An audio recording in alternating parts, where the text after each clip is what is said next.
Hi, I'm Tim. Welcome to Watchbox, and thanks for logging on. If you love this watch, please email me, tmosso@thewatchbox.com. It's in the description below. Your purchase and pricing email question line, your concierge, really, for buying this or any watch you see on any Watchbox platform. Email me directly. My email is tmosso@thewatchbox.com.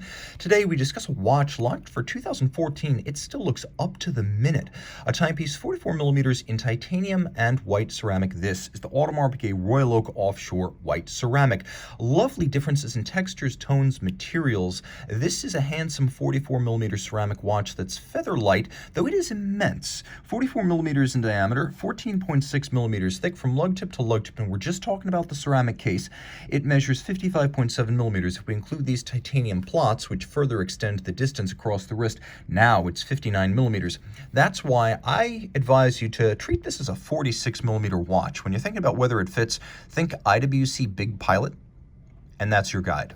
Now, my wrist is 16 centimeters circumference, and you can draw your conclusions regarding whether or not this watch fits. If your wrist is 16 centimeters like mine, you're going to wear it comfortably. Again, all sapphire, rubber, titanium, and ceramic. It is a very light watch for its size, but it is broad. I think a 16 centimeter circumference wrist can wear it. I think a 17 centimeter circumference wrist begins to look ideal. So 17 or larger, and I think you'll get the best out of the aesthetics of this model, but it will certainly fit and fit securely on a wrist of my size. The strap is the diver style that was introduced in the 2000s on the Scubas and the Vempe watches, and gradually people who owned the Chronograph started buying it because it looked and felt great, and now it is standard fitment on many of the Chronographs. White strap, white ceramic. You can see there's a little bit of a tonal difference, but look at the attention to detail. The bevel of the lugs is continued down the side of the strap.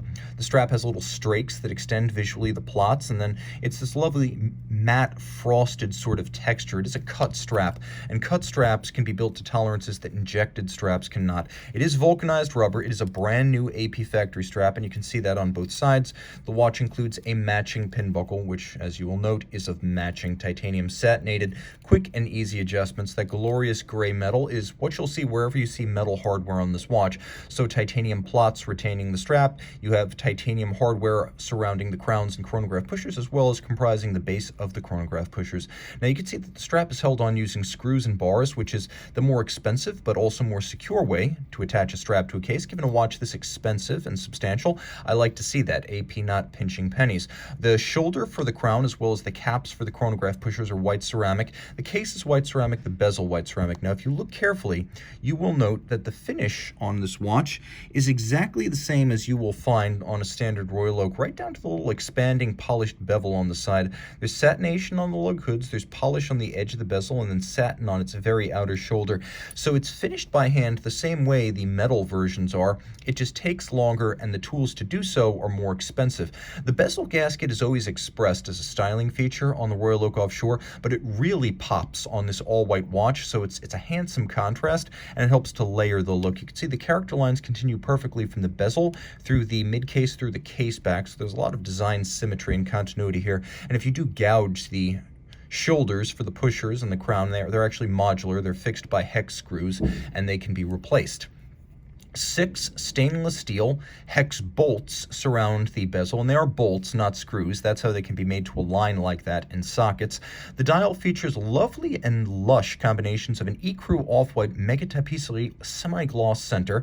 We have a dark blue metallic tachometer scale with dark blue individual registers for constant seconds and then chronograph minutes and chronograph hours. The timepiece, and we'll show this now, does feature lume. It is a loomed sports watch. The tachometer with the chronograph gives you the opportunity to time the speed or gauge the speed using timing of objects moving very fast, and you can gauge in kilometers because, of course, we have base 1000. There are sunken registers for the subdials, and you can see chronograph time with little red lacquer, hours, minutes, and seconds on the tip, and then there are little polished chapter rings. A bit of opulence inside to remind you this is a luxury sports watch. There's a magnifier, and you can see deep into the date 8, far below the chronograph module. If you look carefully, you can see that the pushers are slightly above the center line of the crown. That's because there is a Dubois de Praz 3840 chronograph module on the Audemars Piguet 3126 base movement. All of this with the screw-down crown is 100 meters water resistant, so very swimmable. You can see to good advantage here the depth of the dial, and then turn it all over, we have that 3126 base movement. Bidirectional automatic winding with high efficiency ceramic rotor bearings. It beats away at 21,600 vibrations per hour, 365 parts. It pivots on 59 joules. It has a quick set date. It has stop seconds. It is a full balance bridge with a Gyromax style free sprung balance for precise adjustment and shock tolerance. And it has that 50 to 55 hour power reserve, which can wind manually or automatically. The movement, as with FP Journe, for example, is a combination of manual and machine finishing, which creates a handsome and premium overall aesthetic. It is a good looking movement. Reach out to Team Mosso at thewatchbox.com for purchase and pricing details of this 44mm Audemars Piguet Royal Oak Offshore Chronograph white ceramic.